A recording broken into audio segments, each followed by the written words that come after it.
It is so interesting that I just learned today at 44 years old that the Republicans are going to be the ones to save women. The same Republicans that have been, say, for women's reproductive acts, or the same Republicans that have stood for the Equal Rights Act, which would hopefully get women to equal pay, or the same Republicans that just this Congress voted for the SAVE Act, which we know would disenfranchise women from even being able to vote. But let me tell you, they are our saviors. And so I am so happy to be here today, because otherwise I would not have an idea that I had a savior in the Republicans. What we know is that they have terminated staff responsible for enforcing federal protections against sex-based discrimination. Sounds like that's pro-women. Or they've cut funding for domestic violence survivor services. Sounds pro-woman to me. Or they've prohibited funding for research affecting women's health. That definitely sounds pro-women to me.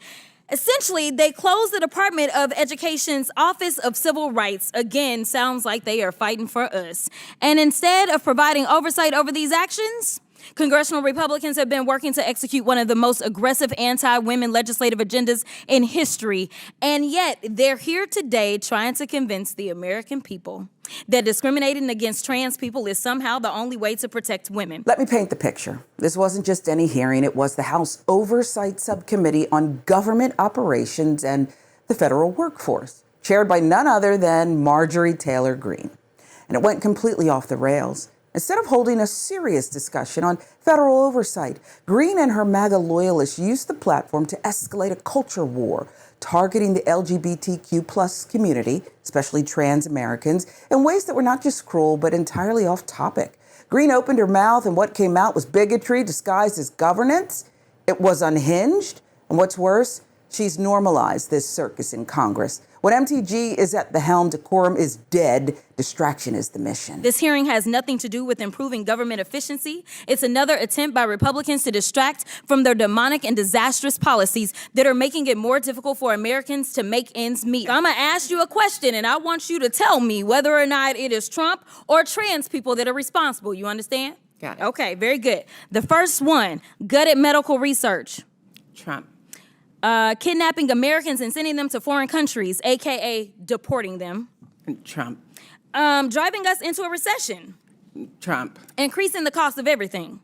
Trump. Waging an idiotic tariff war. Trump. Harming farmers. Trump. Ignoring the Constitution. Trump. Proposing to take away Social Security. Trump. Cutting health care. Trump. Firing government workers who keep our country safe. Trump. Encouraging an environment of hate and divisiveness.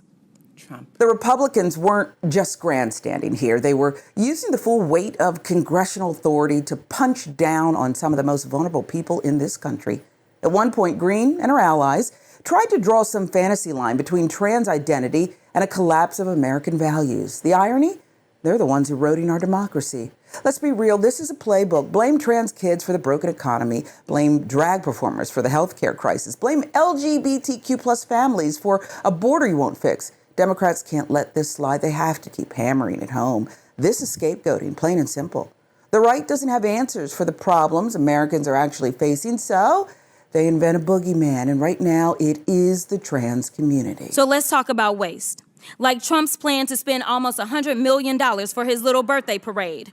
Or how he spent 25% of his first 100 days golfing, costing taxpayers tens of millions of dollars. In fact, it's a little bit over $30 million at our last estimation. In fact, President Trump is on pace to spend more than $1 billion of taxpayer dollars just on golfing. So they must think spending taxpayer dollars on the president's golfing trips is more important than providing health care to their constituents. And when I talk about constituents, we're going to talk about the ones on this committee. So if we look at Texas 26, 39,000 children look to potentially lose their Medicaid with the cuts that they are about to vote on for reconciliation.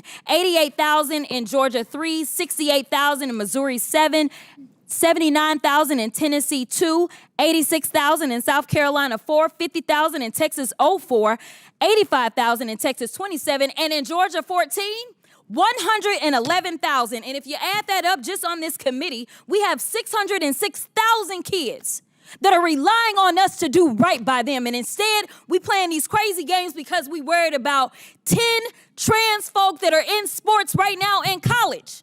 I wasn't elected to be engaged in these fights. I was elected to make sure that those kids, the kids that they are about to neglect with these terrible votes that they're about to take, I was elected to protect them and to make sure that they could grow up and have all the opportunities. Let's talk about what they're not saying. While Greene and her crew were ranting about identity politics, they stayed dead silent on the fact that their own budget proposals would rip away access to basic necessities for millions of people, including the folks they claim to represent. You want to talk about what's unfair? Try explaining to a working family why their SNAP benefits are gone while the same politicians who took them away are stock trading and speechifying in hearings. These Republicans love to lecture about freedom unless it's freedom from poverty, freedom to afford insulin, or freedom to live with dignity. Medicaid, Medicare, public housing. They'd slash it all if they could, but go ahead, tell me again how the real crisis in America is whether a trans woman can play college volleyball. We could investigate whether the White House and the members of this subcommittee engaged in insider trading and market manipulation. Maybe it's a coincidence that the chairwoman brought hundreds of thousands of dollars worth of stock the day before Trump announced a 90-day pause on tariffs. But I guess we'll never know. Don't let these hearings distract you from their destruction. This is rage baiting instead of conducting oversight over the issues that Americans actually care about. And with that, I will yield. The gentlelady's time is expired. Madam Chair, I now recognize. Madam Chair, I move down to take down her words impugning you, as saying you committed a crime. Without objection, so ordered. And then we had the Greg Casar, Jasmine Crockett tag team, and thank God for that. Representative Casar used his time to lay the groundwork, grounded, thoughtful, laser-focused on the economic sabotage Republicans are pushing.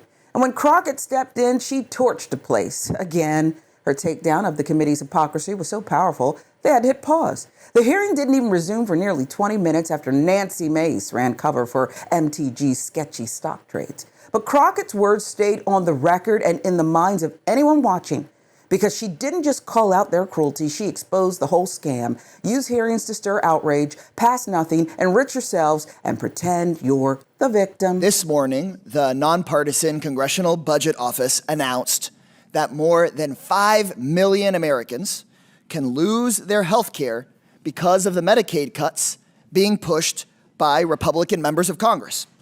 So, of course, Republicans on the Government Efficiency Committee are holding an emergency hearing on semi-pro fencing.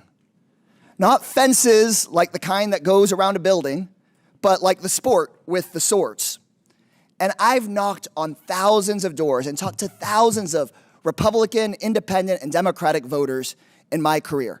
And not a single time has someone flung open their door and said, "Thank God you're here, Congressman. I want to ask you about transgender people fencing." It's just never happened. I've never even met a fencer before. I've just seen it on The Parent Trap. I'm sure it's a great sport, but what the hell are we doing here? Seriously, we're here because Chairwoman Marjorie Taylor Greene thinks that if she picks on vulnerable people, like trans folks, she can avoid having a discussion about the allegations of insider trading against her. She thinks that she can distract from the fact that Trump and MAGA Republicans are raising your costs every single day, suppressing your wages every single day, stealing your taxpayer dollars every single day, and threatening your health care. That's the reason we're at this crazy hearing today. Here we are, in a subcommittee supposedly about government efficiency, spending hours upon hours trashing trans people and talking about trans folks in sports. There's more members on this committee than there are trans people in all of college sports. Of the 500,000 student athletes in America, about 10 of them are trans. Not 10,000, 10. In Olympics, there are even fewer.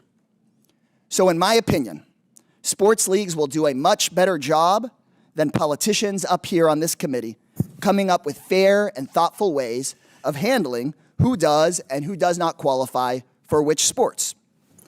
But I think that instead of picking on LGBT people, politicians in this country should be singularly focused on improving the economy for every single working American. That's my crazy idea. Let's be real about what this was. This wasn't a hearing. This was performance art for the far right. 3+ hours of political cosplay while Americans can't get clean water, affordable housing, or basic health care.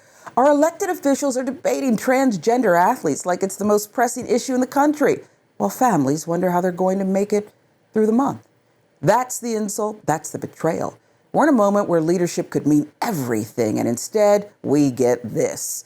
If you want to know how democracy crumbles, don't look for tanks in the street. Look for leaders using congressional time to score clicks while they gut your future in the fine print.